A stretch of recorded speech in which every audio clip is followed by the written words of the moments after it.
Hey guys, let's continue on slide 51 for chapter 7, section A of that. As you're looking at slide 51, it addresses a thing called antioxidants. They protect the body against toxins that are found in the process of oxidation. Foods that are heavy in that kind of process are shown in 52, which are broccoli, cauliflower, carrots, kale. There's a whole list of foods there that are good for you to eat and solve that problem. In addition, just a fact is the fact that your body is wholly water. About 60% of your body weight is made of water. It's a huge part of your blood plasma. It aids in your temperature regulation. It is great for your joints and helps them keep lubricated.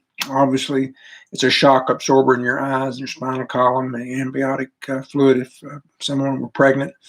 And basically, it's an active participant in many forms of chemical reactions that go on in your body all the time. Obviously, it aids in digestion and metabolism and temperature, transporting nutrients and waste through your body, and tissue maintenance in general from that standpoint. Picking up in 55, you should be drinking a lot of water a day, eight-ounce glasses, which is about half a gallon of water a day.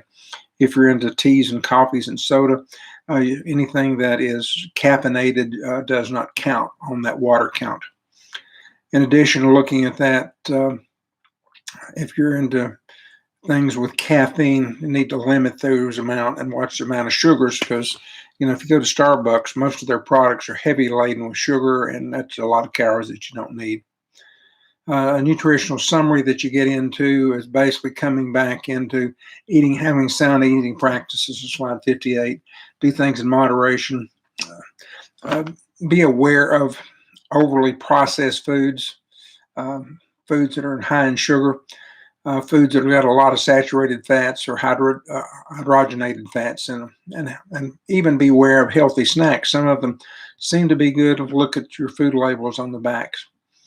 We statistically go out as an Americans a lot. College students even more than that, probably 3 times per week eating fast foods. So remembering hamburgers are high in fats.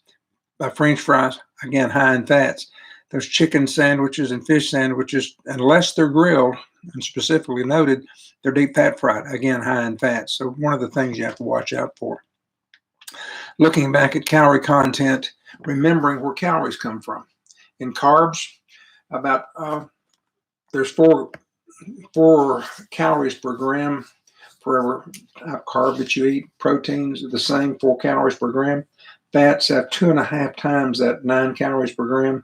Alcohol has 7 calories per gram. But part of the kicker of this is the Krebs cycle. Krebs cycle has to do with where are your energy sources that your body is pulling things from. In essence, it typically pulls from proteins first. It pulls from carbs second. It pulls from fats last. Now, does that not answer a question why, if you're heavy in spots and what have you, and you've got that bulge out there and you've got some extra fat on your bones, that's the last thing to go? You've got to go through a lot of things in proteins and carbs to get down to the fats. We wish it were opposite that. It is not. In retrospect, most of us in East Tennessee are quite familiar with having a bologna sandwich. Well, so many of the fat grams in bologna come from meats and what have you that are not necessarily fat-free, but in essence, if you look at a slice of bologna having 36 calories, a lot of that process and that fat comes from, those calories come from fat, and it's about 69% fat, where if you substitute bologna for a piece of sliced turkey, you can cut that in half from that standpoint. So it goes farther from that standpoint. Please stay tuned for emails. Looks like we will be online for the rest of the semester as the latest information I've got. Please stay up to speed with those. I will send you these emails or this email on any notes you need here so you can stay in touch with the discussions as they go through.